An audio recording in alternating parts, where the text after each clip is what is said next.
Hello and welcome to another Back of the Grid, where this week we are here to review the British Grand Prix. I am Tom, your host this week, and I'm joined by Chris. Hi, everyone.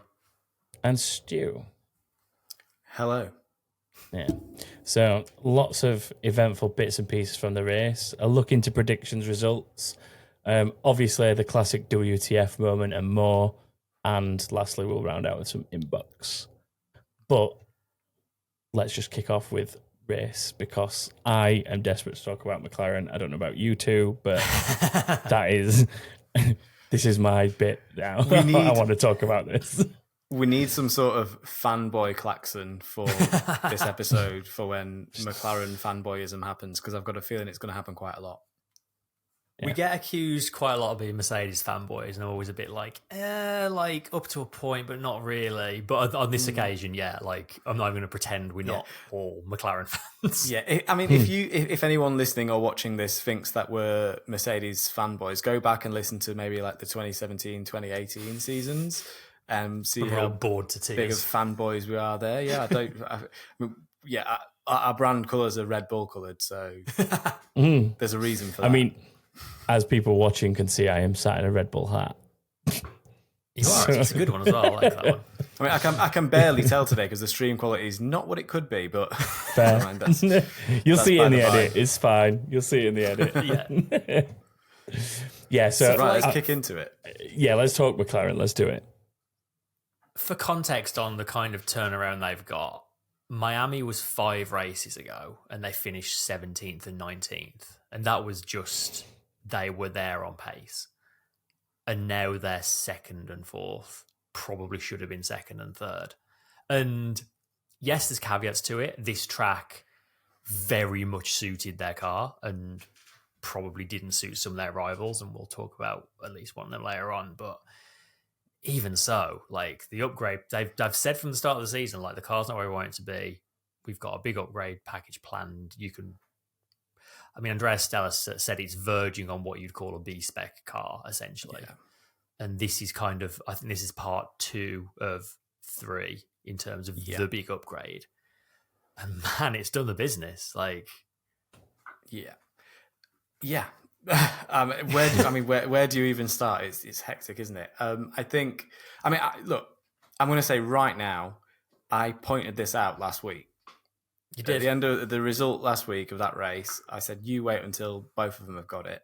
Perez is going to have some problems between himself and Verstappen. And lo and behold, you finish the race, we finished 6th, there's 4 cars between him and Verstappen. And it's actually less than I said. I said maybe 6. But I think at other circuits, that I can totally see that coming true. Aston Martin had a bit of an off weekend. And if they get back on the ball, say Hungary, Spa, then Perez is going to have some serious work to do if he can't get his qualifying sorted out. But we're not talking about Perez, we're talking about McLaren. McLaren are just doing, what a job. Mercedes must be looking at that upgrade thinking, if only we'd managed that. Yeah. Because Mercedes bought a new front wing this weekend and basically said it's not done what we want it to do. Whereas McLaren, I think McLaren, off the top of my head, they had new floor edges, new side pod inlets, side pod top surfaces, diffuser, beam wing, and then Norris had a new front wing that Piastri hasn't got yet. So, in a budget cap era, that's putting a lot of eggs into one upgrade basket. And they've very much pulled it off. Absolutely. And it's great to see. It's good to see someone else up there in that everyone except Max Verstappen fight, essentially, which is what we've got this season. Yeah. I mean, they weren't at times too far off, which I found quite promising as well. Obviously, yes, the Red Bull, especially Max's hand, is definitely still faster, but they weren't too far off overall. Lando kept him in touching distance. And I mean, come on, he got the jump on him at the start and legitimately held him off for, 5 laps or something? There was a point where DRS, basically it showed the thing that we've seen all season, which is how powerful the Red Bull's DRS is, that without it, the McLaren can stay in touching distance or lead it. And once the DRS came into effect, it wasn't like a done deal for Max. Like, he still had to fight for it, but it was inevitable. Like, it took him a couple of laps to get it done, because Lando was quick in a straight line. I mean, you've only got to look at how it played out for Lewis chasing him towards the end of the race. Like, I genuinely thought that putting the hard tyres on Lando Norris's car had doomed him being able to finish in that podium position. But admittedly, once he'd got him up to temperature, Lewis couldn't stick with him. Like, yes, fair enough. He probably had it was the performance through the high-speed corners of the McLaren as well was just, those high, Cops, Maggots, Beckett's through to the hangar straight. That I heard Hamilton say at the end of the race in the cool-down room that it was just a pleasure to watch the car ahead of him with such grip go through there. And then on top of that, compounding that, it does appear to have quite good straight line speed. So when you're in a car chasing that and you're losing downforce, because even these cars do lose downforce when chasing another car, so you're already at a disadvantage. You would need a bit of a, you would need a straight line speed advantage on top of your DRS, I think, to get around a car down the hangar straight at this circuit. And unfortunately for Lewis, that he didn't have that, so he wasn't able to get himself up into second place. But he just got to enjoy the show of Lando steaming away.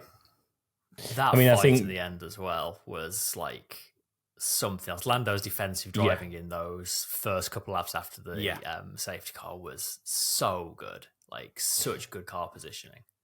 I mean, I think what really helped them is the fact that because they were fast in the high speed and the straights, it gave them enough of a buffer before hitting the DRS zones. Like, the speed that he will have been carrying through, like, out of Luffield all the way around to, like, Maggots and Beckett's, and then before you get the DRS zone down, hangar straight, and then kind of the same thing through, like, Abbey and Farm going into the inner loop before you've again got the DRS zones down Wellington straight.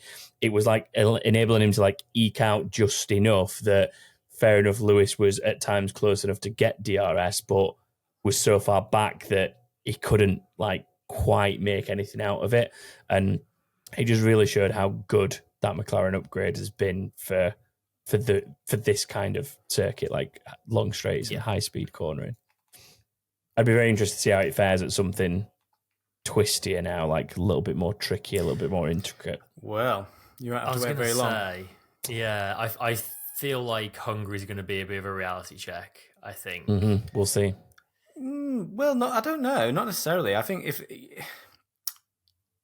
I'm going to say it, if they're quick there, they'll be quick everywhere, and I really do think that if McLaren can have a decent race in Hungary, then that does stand them in really, really good stead for the rest of the season. They sure could potentially be even the second quickest car for the remainder of the season, because a lot of people have already brought a lot of their upgrade package. Like, there's talk of Mercedes jacking in this car and putting everything into next season now. So if that happens, and if Aston don't have much left to bring to the table, Ferrari just don't tend to do very well at the moment in Formula One. So I can see McLaren, if they are quick, if they are second best to Red Bull at Hungary, that could remain the case for the whole remainder of the season. I'll be surprised if McLaren are faster than Aston Martin or Hungary. I'd be surprised, but I wouldn't be disappointed. No, I think in every way this track suited McLaren, it didn't suit Aston Martin, and I think Hungary is probably going to be the reverse of that. But again, there's likely to be more upgrade. Well, we know McLaren have got more upgrades to come. I don't really know where Aston Martin are on their upgrade path, but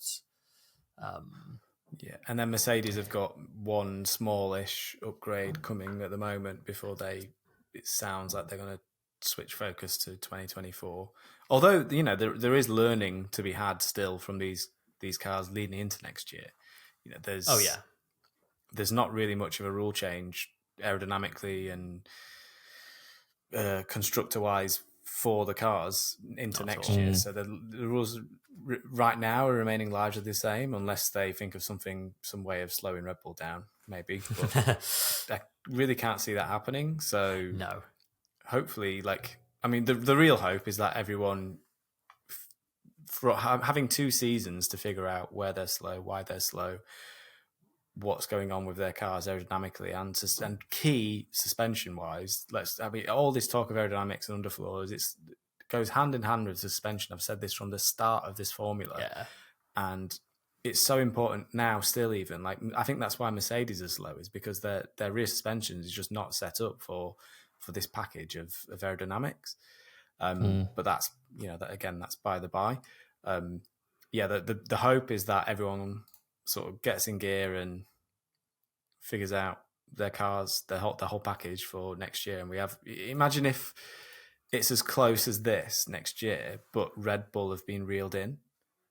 Yeah, that exactly. is just the most hectic Formula One season since probably 2010 or 2011, was it? When the opening 10 races had 10 different winners.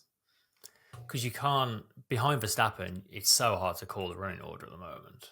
It changes race by race. And if only there wasn't someone in front of the rest of them every week, it'd be like an all-time classic season. I mean, the really interesting bit of that, though, is that what shows you how competitive it is behind them is the fact of where Perez is finishing week in, week out.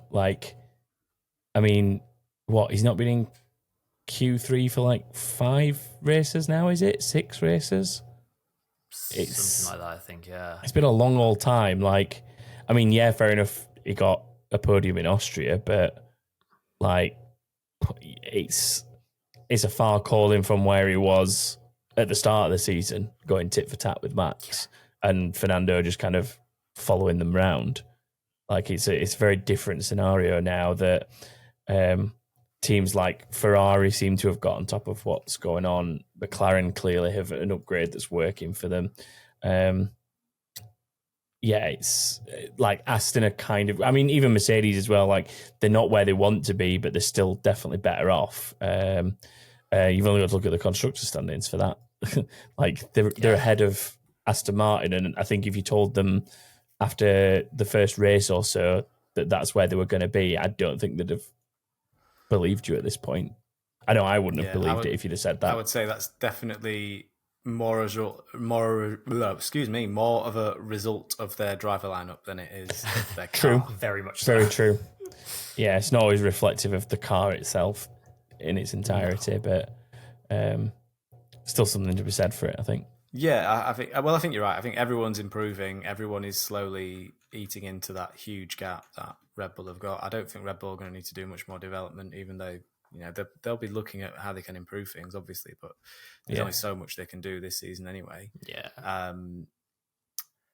The hope is, like I said, that everyone catches up. That they are steadily making inroads. So let's wait and see what happens for the remainder of the season, because they're so close that when you do get a situation like this at Silverstone, where the track isn't necessarily playing ball, the track temperatures played a big factor, I think, in a lot of the running this weekend. It was really varied, so no one really had a proper handle on how the race was going to pan out. And when there's that level of uncertainty in the air, and all the cars are as close as they are around this particular circuit, then it does lead to all kind of mixed up grids. And I think as well, for these cars, for this particular generation of Formula One car on the whole, Silverstone isn't a particularly difficult circuit for a Formula One car to get around, because it's all very, very high speed, and a lot of the high speed corners are where all of the cars work their best. It's in the low speed, all of the lap time around Silverstone these days is in the low speed Luffield, all the Mickey Mouse sections of the track. Yeah, really. You only have to look it's at. Also, go on. I say the other place that the lap time comes from is the straights, which is why your much less draggy cars had such a good time here. Whereas the likes of an Aston Martin, which has all season been very good at the slow stuff, and that's where it found its lap time, was kind of floundering a little bit here. So it's a really interesting kind of microcosm of what makes an F1 car in this era a fast one. Yeah. Yeah, I mean, the thing that I was just going to add to that was that you only had to look at, they did a who's fastest where comparison between Verstappen and somebody else at some point, and like literally of the bits where it was him, it was just the sort of tight fiddly bits, and everywhere else the other car was faster. I can't remember who they were comparing him to. I think it was Alonso at one point during quali, but I might be wrong. Because at one point in quali, it was Albon they were comparing him to, which was ridiculous. There was that as well. There was an Albon rapid comparison. Yeah, and again, it was. Well, I mean, they look good, didn't they? I don't know if we're ready to jump to Williams just yet. Let's not. Yeah, let's save that. A couple of little extra bits on McLaren, I guess, before we move on. Yeah. First home podium for them since 2010, which, funnily enough, was also a race they were running a chrome livery. They seem to have finally broken the special livery curse that's been there for years. They also scored more points this race than they have the whole season previously, which is ridiculous in and of itself. Moves them up above Alpine in the constructors now into 5th place. I mean, if McLaren could finish 5th this year after the start they had, that would be huge. A heck of a turnaround. Yeah. I mean, we've talked about the car a lot. We've got to say as well, both drivers just did an unbelievable job as well.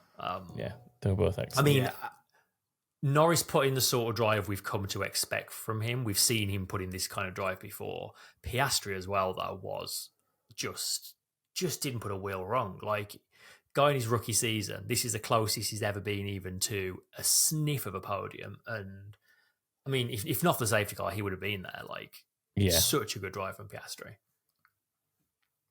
Yeah, for his rookie season as well. Like, you can't complain with that at all. I mean, he's qualifying as well. Like, he was 3rd on the grid in qualifying. So with a less developed car as well. What about qualifying, man? Like that moment, qualifying was unbelievable. The moment where Norris crossed the line and he's top dog, he's pole position. And for about 18 seconds, the whole of Silverstone was just absolutely losing its mind. And then Verstappen crossed the line and it just goes silent.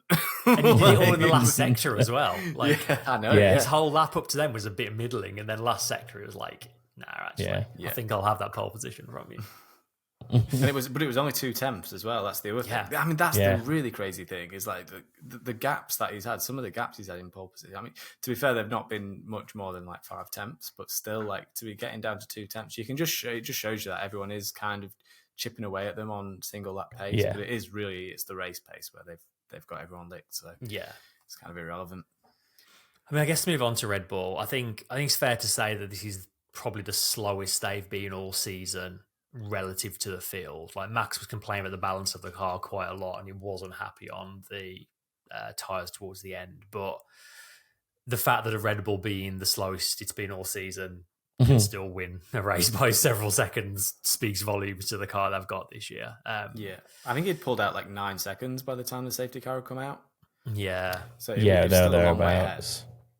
Yeah. And after the restart, obviously Norris was defending from Hamilton, so it's a little bit skewed because of that. But it took him like a lap and a half to build a 2-second gap and be safe from any kind of threat that Norris could have posed. But when that's the car helped by the defending. Yeah, I mean that was a huge battle those two were having. They were probably losing like half a tenth per corner at times, like with their battle that they had going on. So I think that's the main thing McLaren probably lost out by having him on the hard is that. Had he been on the same compound at the same time as Verstappen and Hamilton, he could have potentially been the one attacking Verstappen after the safety car restart rather than purely defending from Hamilton. I don't know. It's all ifs, buts, and maybes, but I think that there's an element of like his mentality instantly when I have to defend now because I'm on a 2 times harder compound than the guy behind me, and I've got to keep him behind me until I can switch these on after like 2 or 3 laps. It was a bit of a shame because he couldn't have taken the medium tyre because obviously he was coming off the medium tyre. You have to run two different kinds of tyre. If he'd been able to take the medium tyre, I think he might have had a chance at pushing Verstappen into using up his tyres. Yeah. But because Verstappen wasn't happy on that soft tyre, that he pulled away quite quickly. Obviously, he had to push really hard to begin with, but then he was overheating the tyre and he had to manage his pace for the entire remainder of the race. He was managing his pace at that point. Yeah. So if he'd had to push that tyre, he would have had graining, would have had all kinds of issues. He would have been losing grip. And it is unfortunate that Norris was essentially in a position where he couldn't be on the optimum tyre for his car. He had to be on the hard tyre because if he'd gone onto the soft tyre, he would have probably had worse graining and worse overheating than Verstappen would. So and it's interesting because all the different cars, it shows you how all the different cars, there's convergence happening because all the different cars have different suitabilities to the different tyres, and that's something that Pirelli have been working really hard to design into the tyre in the first place. They want different cars to be optimized for different compounds. And we're seeing that play out. We're seeing the Mercedes able to be really, really kind to its tyres and make a soft set last for a long, long time. We're seeing, you've seen Ferraris munch through every kind of tyre, that whatever tyre you put on it, I suppose. But we're seeing McLaren's kind of like in the middle somewhere that, they're optimised for like the middle compound usually. And then, everyone's got different sort of thresholds that they can work within the different tyres, and it leads to interesting scenarios on track. At one point during this race, every single tyre compound available to the drivers was being used. There was a soft, a medium, and a hard on the tyre, and that's what you want to see. That's why they have all these different compounds. So it's a good thing. Because it looked like Hamilton took way too much out of his last set of softs trying to pass Lando, because after a few laps he just faded and ended up like 3 seconds back by the flag. Yeah, exactly. Which just goes to show how on a knife edge those soft runners were at the end. Yeah, it was a bit of a preservation at that point of he's got too much pace to need to make sure I keep pace in the tyre to defend from Piastri, because he would have been breathing down Hamilton's neck if given the opportunity.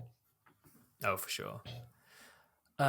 We should note that is Red Bull's 11th victory in a row. That equals McLaren's record, which goes back to 1985, I believe it is. That record has stood since. So that will be broken in a couple of weeks' time. MP44. Then again, Hungary. Who knows with Hungary? A lot of weird stuff happens there. Yeah, Hungary could be an Aston Martin circuit. It could be a Mercedes circuit. Like Hamilton's very, very, very good around Hungary historically. He's always got a great record there. Really good around there. So, the driver could be an element. We don't know what the weather's going to do yet, because when it rains there, it rains. As we all know, the three of us know. We sort of already touched on Perez a little bit. Obviously, a bit of another qualifying disaster, started 15th. His problem this week seems to come from the fact that during the red flag in qualifying, he left his garage super early, then just sat at the end of the pit lane with everything going cold for literally several minutes, while everyone else just sat and waited. And literally I don't know, several minutes. It really actually was. Was that a him choice? Was that a team choice? Because Verstappen didn't do that. Verstappen I think sat in his garage. I think they sent him out before the red flag had actually come out. And I think he got caught out, And I think he got caught out at the end of the pit lane, Surely and then they could have pushed him back, though. Well, that's what I thought. I thought, why aren't they running down that pit lane to get him back and push him back? But maybe there's some new rule or directive that they've come up with that none of us know about that stops them from doing that. Or maybe they just don't care. I think it's the latter. Yeah, also possible. I don't want to linger on Perez too long, because I feel like we've been talking about him a lot the last few weeks. Like, any further thoughts on Perez before we move on? There is one statistic that he and Albon are tied head to head on qualifying performances at the moment. There you go. Goes back to what we were saying last week. 5 each. 5-5. The Red Bull wish they still had Albon on their books. It's mad when you're comparing that from a car that's middle of the pack to the car that is leading the championship dominantly. It's quite something, isn't it, as a comparison? It really is. Like lower middle of the pack as well, not even like... Maybe not anymore after what we've seen. Well, maybe not, but we'll get to that. Yeah. Roy done a bit of Mercedes, but I feel like Mercedes just complained their way to a podium this weekend. Like they just seemed really unhappy with everything all weekend and then got a podium. I mean, they weren't far Ferrari in qualifying and they seemed to have better race pace than Ferrari. Hamilton obviously got lucky with the safety car, which is where the podium came from. Yeah, very lucky. I think Russell probably... For me, Russell was the better of the Mercedes drivers in that race. Russell was putting in such a good race. Like, he took those... He was one of the only front runners that started on softs, and he took 28 laps. He was the only car to start on softs, never mind. Yeah, like, he'd bought himself into podium contention at that point. Like, he was going to end up being... Yeah. Could have been interesting to him and Piastri, but yeah, the safety car kind of ruined it for him a little bit. So Mercedes, they split their strategy, didn't they? They, I think they knew that they were going to be good on that tyre. I don't think they realised they were going to be that good on that tyre, but they knew that they were going to be able to make it last, I think, from what they gathered on Friday. The track temperature was a lot lower on Sunday than it was on Friday. I think Friday was like 45 degrees, and by Sunday it was down to like 25, 30 degrees kind of thing. So the tyres were always going to last a lot longer anyway. But yeah, to that extent, I think even Mercedes were a bit surprised at how. I mean, I couldn't believe how far he went on that set of tyres. And then by the time you get to, so they're hedging their bets, right? They've got one car on the soft, and then the car number 1, number 2, whatever, the car that's further back is on the medium tyre. So that, and it's precisely for the reason of, there's a 90% chance of a safety car at Silverstone. Yeah. And they're factoring that into their strategy for the race. So they're thinking, right, we'll put him on the mediums. We'll go as long as we can, which they did. And if a safety car comes out, that'll be our opportunity to make up some places. And it did work really, really well for them. It was a strategic decision that they made, and it was the right one. It was a gamble, and it paid off. Yeah. Yeah, very much so. Moving on. Yep. Quick word on Aston Martin. Again, as we said, track didn't really suit them. Alonso managed to hold off Albon on the Ferraris for 7th place in the end.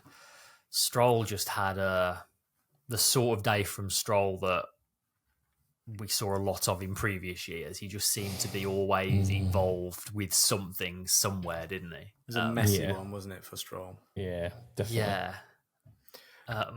So I think there were 1 or 2 issues Stroll had with Gasly. Gasly was livid. That we absolutely need to talk about. I mean, Gasly, I don't think he had that much business being as livid as he was, because I think the first one, yes, they did give... Strangely, they gave Stroll a penalty for leaving the track. But he got a black and white flag. He got a black and white flag for being pushed off. But he didn't have to give the position back. Yeah, it was weird. No investigation for leaving the track and gaining an advantage, but a warning for track limits. Like, how can both of those things be I think true? the warning, I don't know for sure, but I think the only way that can be the case is if he's left the track elsewhere at a different point. No, it was the same corner. Was it the same incident? Yeah, it was the exact it was for the corner. same thing. I mean, that's just stupid, isn't it? Yeah. So he was he was clearly pushed off. He was pushed off track by Gasly. You just can't deny that. Like, it was very, very clear. There was no room for him to get back.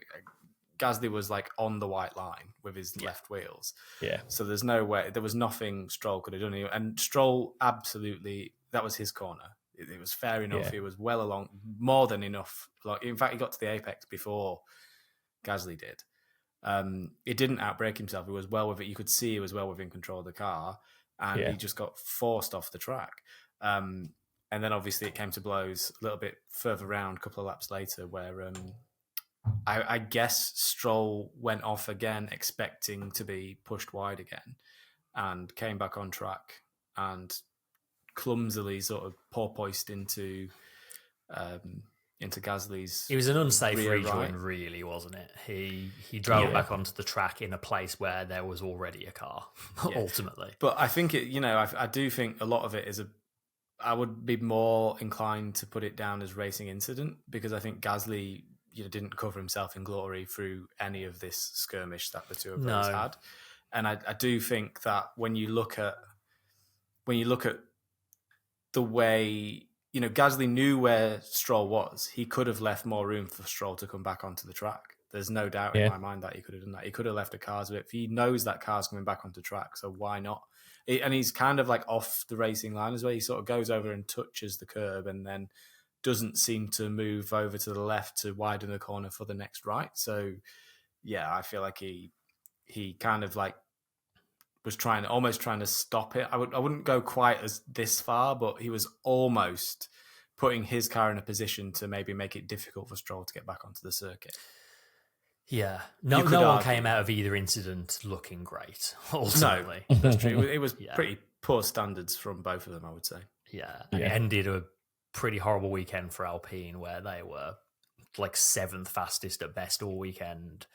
Ocon retired with a hydraulic leak, and then Gasly from that incident later on. As we said, drops Alpine a place behind McLaren now to 6th place. That could be very costly for Alpine. That result. They need to turn things around a bit there. Ferrari. So after what feels like a few weeks of saying Ferrari actually seeming to look better and the pace being there, and at a track where they traditionally have done pretty well in recent years, they managed to turn 4th and 5th on the grid into 9th and 10th at the end. Navigated their way to 9th and 10th, as Martin Brundle said. Leclerc stopped to switch from mediums to softs earlier than anyone on softs pitted. Then he went back to mediums again under safety car and just didn't really have any pace on the new tyres and do a very good job of overtaking people. So it's worth remembering that Ferrari lost a whole session of running for Leclerc for an electrical issue. So there is that to factor into this. But I still think even though that was the case, they failed to read an unusual evolving situation. I think that the situation with the circuit, the track temperature, always meant that the tyres were going to last a lot longer than they thought they were going to do, and they just seemed it's like they were working to a 2-stop. At a time when it was becoming quite obvious that this was going to be a 1-stop race, and they failed to react to that, and I think that's what's led them to where they've ended up. To be honest, they were too slow in the uptake when it came to reading the situation with the tyres. They mucked up both races with the stops in reality, didn't they? Yeah, because Sainz had switched from mediums to hards before the safety car. And then we heard that conversation when the safety car came out, when they were like, do you want to pit again? And Sainz was like, well, I don't have the information I need to make that decision. And they kind of waffled at him a bit. And in the end, he was like, just you tell me what to do. Yeah, I'm agnostic. Yeah. just I'll do whatever you think. You could hear the frustration in that, though, because he was like, he said, well, who am I fighting and what tyres are they on? And the response was just like, there's Norris and there's Piastri and there's Hamilton. And he's like, they all have some tyres. Where are they and what tyres are they on? We are checking. It was just, and I mean, it was Ferrari's strategy of old. Yeah, it was. Yeah, of old. Just Ferrari's strategy, just in general, isn't it? But old. You mean lately? Yeah, lately they'd started to look like, oh, have they finally got a grasp on this? Like, have the Le Mans team worn off on them? But obviously not. Yeah, that's what they should do. They should just send the entire strategy department off to do some Le Mans races that take a long time. Those are very strategic races. Like, there are a lot of pit stops. There's a lot of refueling. There's a lot of tire management. There's a lot of all these like strategic elements that you need to take into account during those kind of races. Arguably more than a Formula One team, although you have to make decisions at a much faster pace when you're a Formula One team. So maybe that's why it suits them. Maybe like the slow decision-making process at McLaren is perfectly suited for world endurance racing. McLaren? You mean Ferrari? Ferrari, sorry. Oh, excuse me. Ferrari. How dare you slander McLaren, so... Yeah, sorry. Did you see what happened to Ferrari's WEC team after their victory this weekend, by the way? After their Le Mans victory. I know they got hit with huge balance of power. They got balance of power really hard, and then the next race was their home race at Monza, which they promptly did not win. Yeah, they lost. Toyota won, didn't they? Yeah. Anyway, side note. Should we move on to Williams? Yeah. The second team this week to break the special livery curse. And what a livery, actually. I think that's the best a Williams has looked in years, to be honest. Yeah, it looked really, it's really not hard, good. though, to be fair. And all the graphics around it. on the reveal, all of the graphics that they did look really, really nice for it as well. I a lot of time for that livery. I think, why not lean into sort of the heritage of how old the team is and where it's from? I think it's really, really cool. They're keeping it again for the next race because this was going to be their big anniversary race, and then Imola got cancelled. So their big anniversary is now actually in Hungary. So they just decided to run into both. And then they're also running a Gulf livery in Singapore. There was like a fan vote on which one to have, but it was very obvious from day one which was going to win. It was the classic Gulf livery. Gulf one. Yeah. Oh, yes. There's 3 races that they're using it, I think. There's Singapore, Japan, and somewhere else that's in that flyaway section. Oh, actually, the flyaways. Qatar, I don't know, somewhere like that. I forgot the order of them all and when it officially starts, but it's out there. Very cool. Third successive Q3 appearance for Albon. Second points finish in 3 races for him. Can I just say one more time that ties him with Perez? I'm just going to point that out. Wild, isn't it? Absolutely wild. It's their best home result since 2015, which was the Bottas, Massa, Martini liveried era. They're up to 7th in the constructors now, ahead of Haas, Alfa Romeo, and Tauri, all behind Williams now.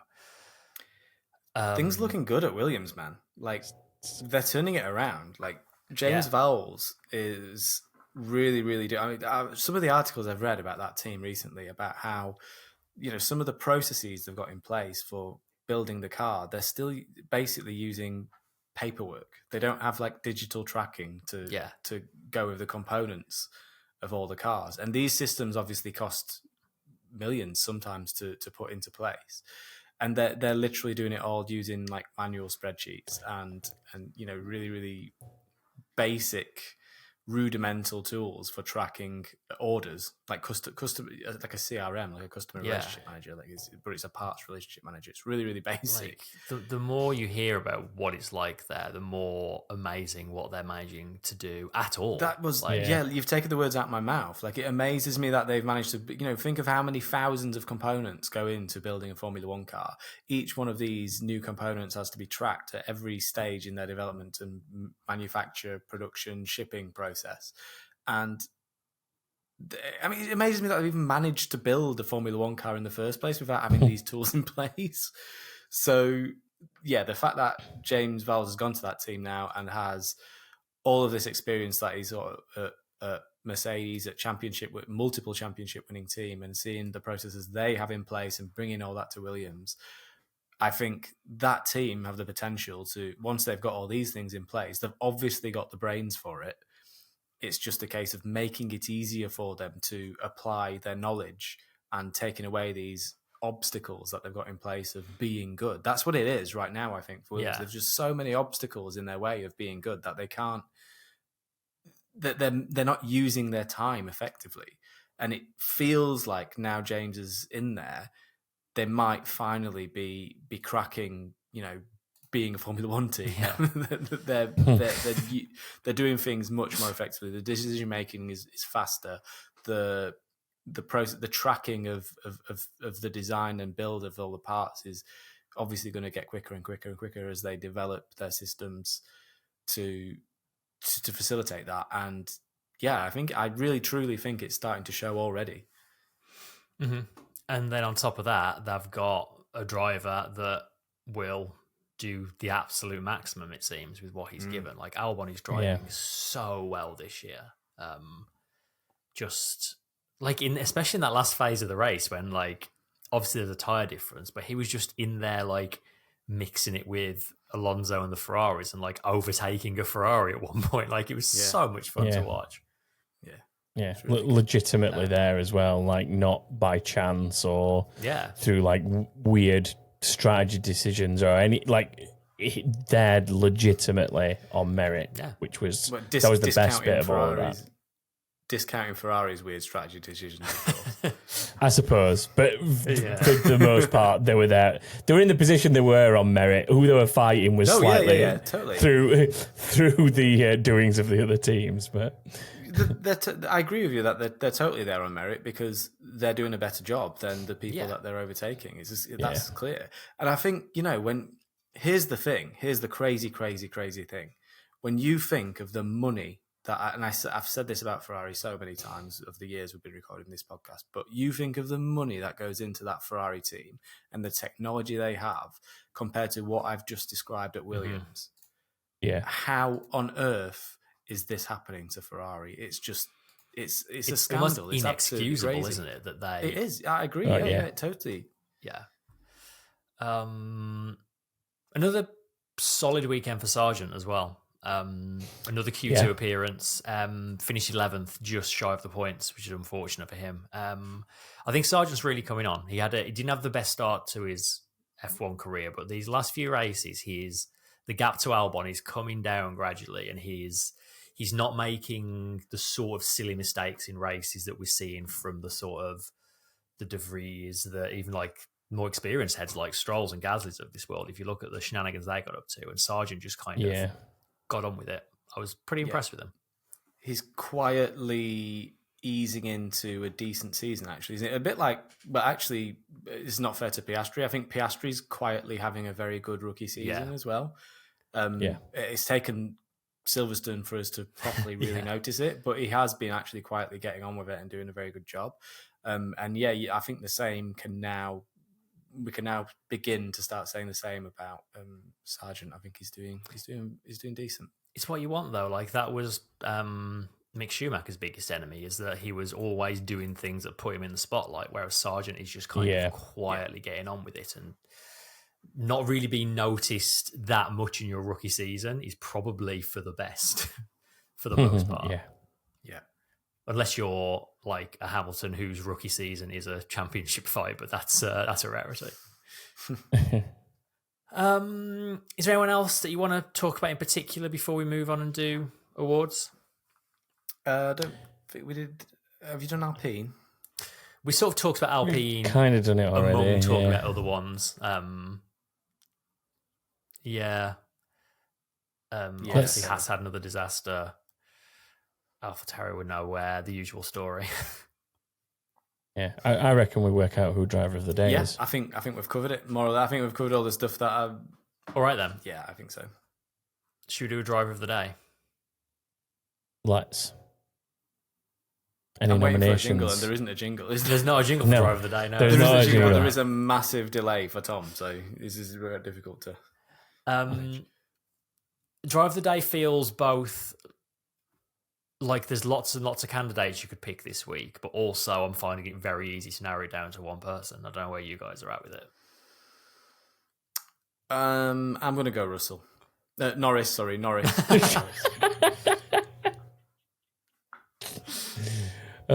told Norris I told you at the top of the show, my brain's not going as well today as it has been. So apologies. Did you say Norris as well, Tom? I mean, that was going to be my suggestion. Any other race, it would be, but for me, I was more impressed with Piastri this week. Given how close he was to Norris with one less upgrade, how close he came to a debut podium, literally didn't put a wheel wrong all weekend. I was super impressed with him. So we're saying it's Norris with an honourable mention for Piastri. That's fine. I can be okay with that. Move of the day. This one for me is easy peasy. It's Norris round the outside of Leclerc at Luffield. So good. Outrageous. So good. That is. It was Russell, wasn't it? You've done it again. Did I say Norris? Yeah. Oh my God. Russell. Russell around the outside. It's just because I got like no sleep last night. Just imagine if they were in the same team. This would be absolute chaos. Oh my God, it'd be disaster. Yeah, so let's just carry on. Let's not devote too much time to this. Russell around the outside of Leclerc at Love Field. Yes, please. it was so damn good.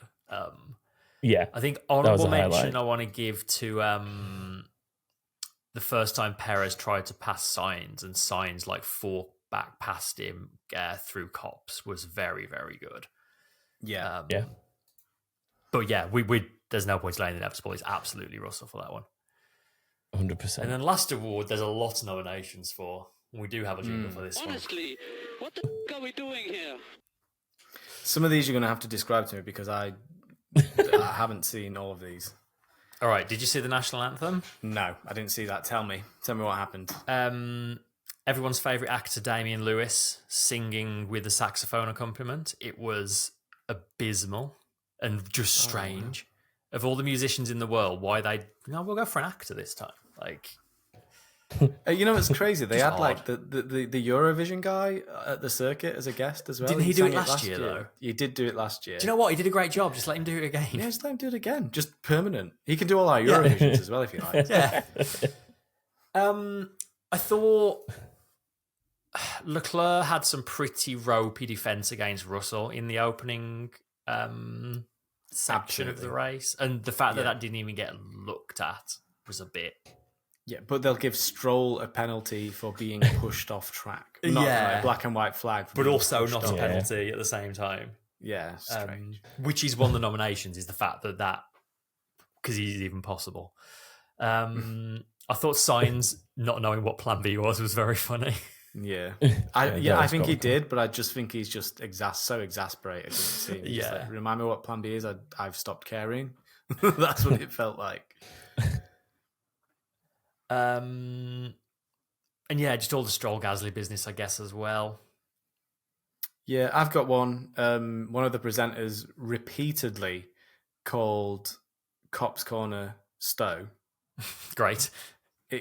You watch the highlights. One of the presenters keeps calling it the wrong corner. Unless I've just unless my brain hasn't been working properly today, I'm sure that they're describing Cops as Stowe because they do look kind of similar from on board, so it's kind of forgivable, especially if you're commentating and you're trying to sort of gather what's going on. But I think if you're commentating, you ought to be naming, and you're going to use the corner names, then you got to use the right names. Yeah, you'd think. I mean, so. I don't claim to know, every corner of every track's name, but I'm not a commentator. So Yeah, you also don't try to on national television. yeah. Nor do I try on this podcast. So. No.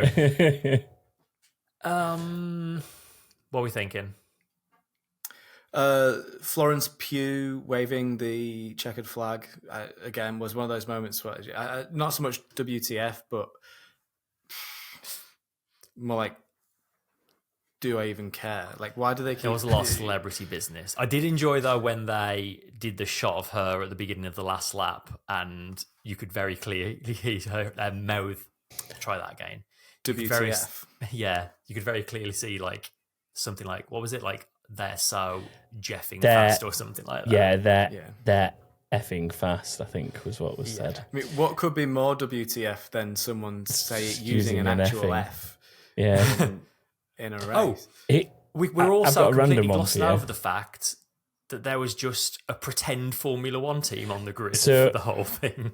So my WTF kind of relates to that, actually, but have you seen the actual statistics that were on their fake pit wall? Yes, that was where so the car good. was running with the water temps at like 110 degrees Celsius or something.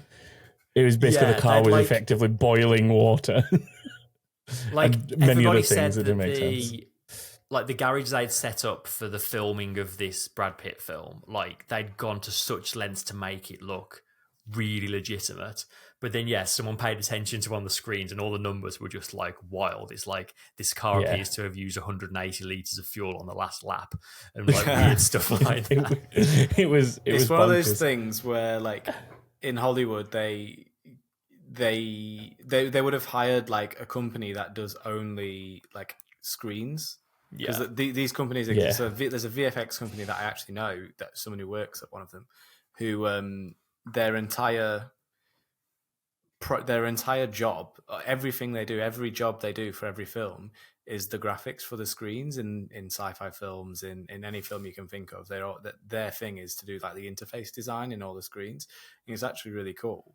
It's a cool job, but it does involve a lot of like random numbers, and it kind of smacks of that, doesn't it? It's got that vibe of, you know, some company has maybe done it without necessarily knowing all of the details about what actually what statistics and what measurements they're actually looking at. Yeah, it's someone that definitely uses Fahrenheits and gallons on a regular basis and doesn't quite know how that converts to Celsius and litres, or just not done the conversion and just left the old numbers in, changed the delimiter, not the delimiter, the type, but not change the actual figures. I guess also the fact that the fake team there had a better livery than half the real grid as well. Yeah, that's true. As if it's going to be immortalized on film. Yeah, I guess so. So I don't recall seeing those cars going around on the parade lap. Like I read that they were meant to go around on the parade lap and peel off into the pits, but did they actually do that? I think they possibly did some of the laps to the grid, but they didn't do the formation lap, I think is maybe what happened in the end. Either way, they actually didn't show any of it on the world feed as far as I saw. Okay. But they're apparently going to be around for a few more races. This is the first one that they're attending, and they're going to be showing up at a few more. Yeah, they did it at Silverstone this week as well, I think. Yeah, they did it with some of the lower formulas, as far as I know. They did like little bits of filming in between live sessions, and then anything that they were trying to do with other cars on grid, I believe, was done with F2 or something. Yeah, those there I think will it's be able cool. to point it out. I think it's cool. I think that the fact that they're there and there's a big crowd in the grandstands, and you know, it's going to add some sort of authenticity to the film. It's going to make it a lot easier for the VFX people to you know, not have to put actual crowds in, because they'll already be there. Yeah, I like it.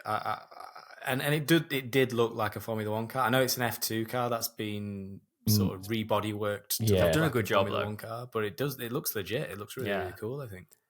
In the interest of bringing this meandering feature to a close, I'm going to say I'm going to pick Stroll getting opposing stewarding decisions at the same corner on the same lap. I agree. Yeah, I think that's fair. Yeah, cool. FIA once more, classic. As per usual. Right, with that, I'm going to move us on to predictions. So, an okay week, I guess, for us, but that's mainly because we both went double Verstappen. Chris managed to pick up a 3rd point for the number of finishes with 17, so well done to Chris. However, in terms of listeners, which is what we care about the most, there's a whole plethora of people with 4 out of 5. So I'm just going to quickly run through some names who managed that in some form of combination. So there's IDK, Grayson Cessna, Paul Jensen, William Hodgson, Rob Fletcher, Callum Outram, Shelby Centofante, I hope I'm saying that right, and Eric Tullander all got 4 out of 5. So well done to all of you. In terms of the overall, that last one. Thanks. In terms of the overall standings, it's still Benjamin Claxton at the top with 24 points, and then James Hunt and Effortlessly tied in 2nd on 23. So still very close there. Our grid rival race winner this weekend was Raniel Ricciardo with 1,171 points. Oh my God. Yeah, I know. I'm reading it anyway. I don't care. And then Effortlessly is still winning overall with 10,167. And then over in the official F1 fantasy, we've got... this is another good one for you, Chris, for your collection of puns. Great. Another nick in the wall. 262 points. And then I'm assuming the Spinquisition is still winning overall, but right now Fantasy F1 is broken, so I can't actually tell. But it was Spinquisition. Do you reckon that team last year was called another Mick in the wall? And they've just... I mean, I hope it was. Maybe their bad driver. Yeah, I hope it is. So if you want to get involved with any of that or see your own progress, your own scores, if you've been entering, head to backofthegrid.com. there's links to race standings, overall standings. You can sign up and join in. As we say, it's always worth doing, because if you do manage 5 out of 5 on a race weekend, there is a prize. And there's links there to Grid Rival and the F1 fantasy stuff as well, if you want to get involved with those. If you've already got teams, they can join and kind of carry on their points from where you were up to, I guess. Right, gentlemen, I'm going to quickly move us into inbox. Keep it saying now. No, stay out. Box. Hey,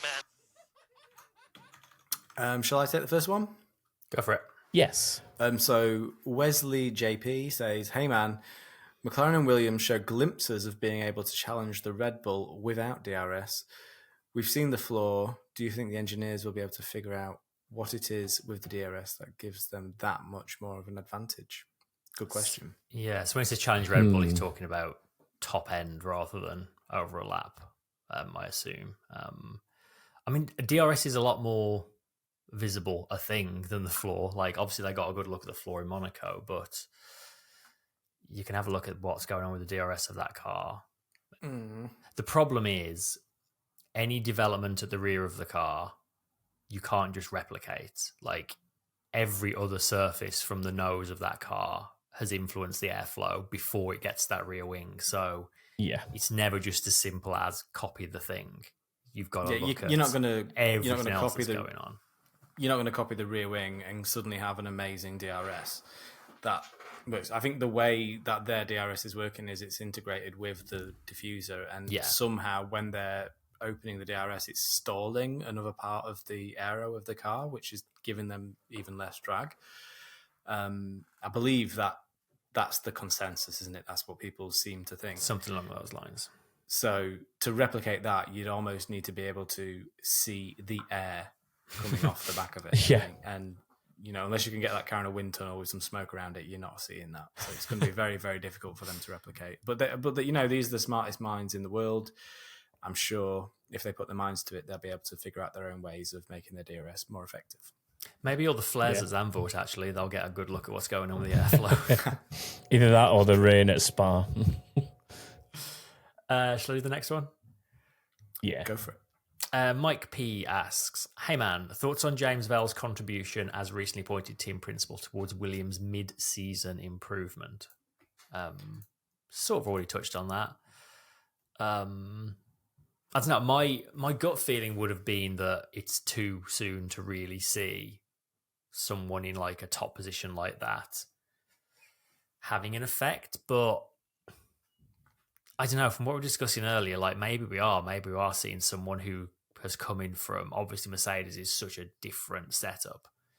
Like maybe there's things that are just so obvious to him there that people who've been within that same system for years just kind of, couldn't see the wood for the trees kind of thing.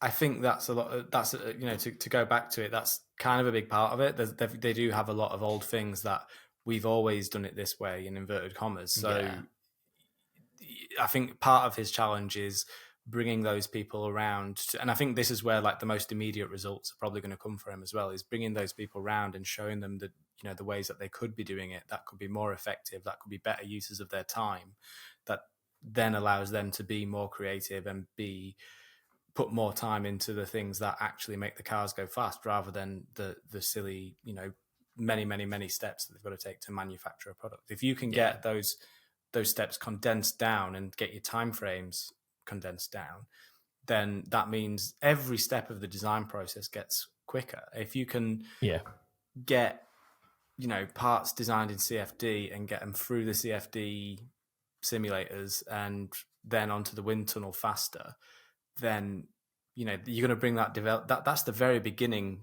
stages of designing the car parts. If you can get that, if you can speed that up and expedite it, then you're going to get parts on the car quicker. You're going to be developing the car faster, and you're going to see the results on track much sooner. Yeah, absolutely. 100%. Jose says, "Hey buddies, I'm not trying to diminish the accomplishments of other teams who are developing their way into more competitive cars, but that being said, do you guys think that at this point Red Bull are using lower engine settings and focusing on their reliability and the longevity of their power units?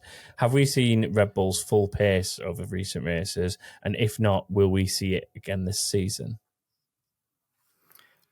I think we've seen flashes Yeah. of their full pace, but I don't think they've at any point had to, during, once they're out in the lead, I think they've been cruising myself. I think Verstappen's got such a good handle on that car and it works so well for him that, he's at a point where he really doesn't need to be, other than pushing for the fastest lap, then he doesn't really need to be. I mean, you can see it. You can see it during the races when he says, "I want to do the fastest lap," and then suddenly he goes 2 seconds faster. Then that makes it kind of obvious, doesn't it? That they probably are. I mean, why wouldn't you? If you've got that much of a lead, then of course you're going to turn the engine down. Of course you're going to try and conserve components as much as you can and only push when you really need to. Why take the risk otherwise? I think we're seeing their full pace in qualifying. I don't think there's any reason why they would hold off there. But from the start of the season, like the Red Bull has been, obviously it's still the fastest car over one lap, but it's not by a huge margin a lot of the time. Whereas, race pace, as you say, we've seen the odd glimpse. Like there was those few laps in Saudi Arabia when Max was chasing Checo or vice versa, and all of a sudden they were both suddenly doing laps like so much quicker than they were gone. Like, that's what they could do if they wanted to. Yeah. But I think this is it. The fact that Perez isn't even close to competing with Verstappen means we might never see through the entire season. We might never see the true pace of this car. I mean, this is where, we might not see it again, because I think we did in Saudi when they were, like you say, when they were racing each other. But unless Perez can somehow, overhaul this 4-race deficit of points that he's got and try to start to begin to compete with Verstappen, then I think everything's going to be turned down on those cars. They're just going to get them to the end of the season. And even if they have retirements and penalties now for engine changes or from using too many components, they're still going to... Verstappen's more than capable of winning from the back of the grid anyway. Yeah. So these penalties are not... If they do materialise, they're never going to make a difference to them. So... But I mean, the only difference it does make is obviously cost. We are in a budget cap era, so therefore, if you have to spend more money on power units, then that's less money you can spend developing your car, and every penny counts these days. You want to be as reliable as possible. So if they do have a valid reason for running the engines not at full power unless they absolutely have to, then I think that's the one. That's the reason. Yeah, I agree. Who's next? Oh, it's me, I think. Max says, do you think there's an alternative world where Piastri pitted after the safety car but didn't get overtaken by Lewis anyway? I'm not sure Piastri could have done it unless McLaren pitted him for softs, which is unlikely. I guess the question there is, could Piastri have put up the same defence that we saw from Norris for those few laps to hold Hamilton off? I mean, first of all, Piastri absolutely deserved a podium this weekend. 100%. There's no doubt about that. Like he drove especially in a rookie season, to be that close to your teammate in qualifying and then to be on a similar pace throughout the entire race. I think hats off to him. He did an amazing job. I think, look, the way motor racing is, like, it doesn't matter what sort of category you're racing in, things happen. Safety cars happen, yellow flags happen, incidents happen, and it doesn't always go your way. And unfortunately for Oscar Piastri this weekend, it didn't quite go his way with the safety car, and unlucky for him. But further down in the season, further on in the season, there's going to be times when it does go his way, and you never know, he might get a podium out of that one day. He's definitely going to win a race. There's no doubt he's got a race win in him. He's probably got a few race wins in him. So it's really just a case of wait and see there.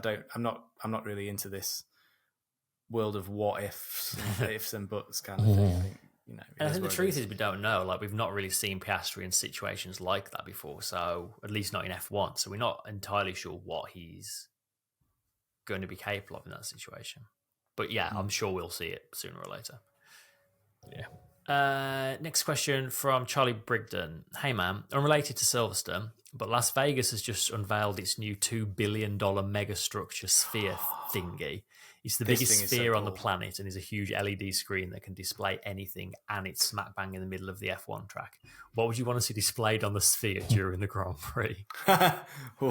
Risky. What would you put on it? I mean, I saw a video of it with a big NBA basketball on it today, which is pretty cool. I mean, it literally looks like just a giant... It looks like a moonrise, but it's a basketball. Yeah, it's... Because it's kind of a half sphere, isn't it? When you see it from the road, it's almost like it's sticking out from behind the buildings, and you've got kind of like a half sphere to it. What would you put on it? The moon would be a sick thing to put on it. Just planets is always an interesting one, but maybe not like planets from this solar system. Maybe like random planets that they've made up. I'm supposed to be creative. I'm supposed to be able to think of these kind of things on the fly. I'm doing a rubbish job. I can't. I'm drawing a blank. I think that's just put constant replays of what Lance Stroll is doing on there, just the entire race. Yeah. Formula One helmet would be a cool one. Oh, to that's do. yeah. All the different helmets cool. would be rad. Yeah, that's really cool. Yeah, I'll come back on. Maybe I'll come back next week with some better ideas. Sleep on it. Last one for this week. Alan Gardner says, am I imagining that when Mercedes looked like getting close to being dominant, the rules were being changed to disadvantage them? I mean, it wasn't close. They were dominant and have been for a few years at the point they started messing with rules. There was certainly the engine modes one that they brought in at one point to stop Mercedes just getting to Q3 and flicking a switch and going a second quicker than anyone else. Yeah. Yeah. And that, I mean, that affects everyone as well, to be fair. Like, it was aimed at stopping them, but it affects like a team like Red Bull not being able to do that now. Yeah, it's the equivalent of it's the equivalent of, say, taking away DRS now because Red Bull have the best DRS. That's kind of like, you know, taking an option away from a team, taking a thing that can make a team go faster because this one team has this thing that can make them, that is so much more effective than any other team's version of the same thing. We're going to take it away from them, and that is what they did to Mercedes. Yeah. So yeah, it DAS kind of is as well the same as was similar to DAS, that. Yeah. Yeah, at least with DAS, they were the only ones that had it though. Whereas with true. The other examples, you're taking something away from the fastest team, yes, but you're also taking the option away from everybody else. Yeah. So yeah, it's obviously a roundabout way of like pointing to the potential talk about should something be done to slow Red Bull down, but like that ship's already sailed anyway. Like, there's no point doing anything to slow Red Bull down at this point in the season. Like, it's the championships are already over, essentially. Like, I don't think you gain anything other than making the sport look kind of more artificial and upsetting Red Bull, which I don't think anything is really gained from that. Yeah, I think in the toxic world of Formula One fandom, I think upsetting Red Bull is not a very good idea. Yeah. Yeah. But not upsetting Red Bull is also not a good idea to the other side of the toxic fandom. You can't win. Exactly. Yeah, no matter what happens, you can't win, basically. Yeah. That's true. And it will always be that way, unfortunately. That's but not that to rounds say off. I'm not a that's not to say I'm not a Red Bull fan. I am actually legit I'm obviously a huge Red Bull fan. I love seeing Max Verstappen win every weekend. Like this weekend, I was absolutely ecstatic, over the moon with seeing him win yet another race. So long may this continue.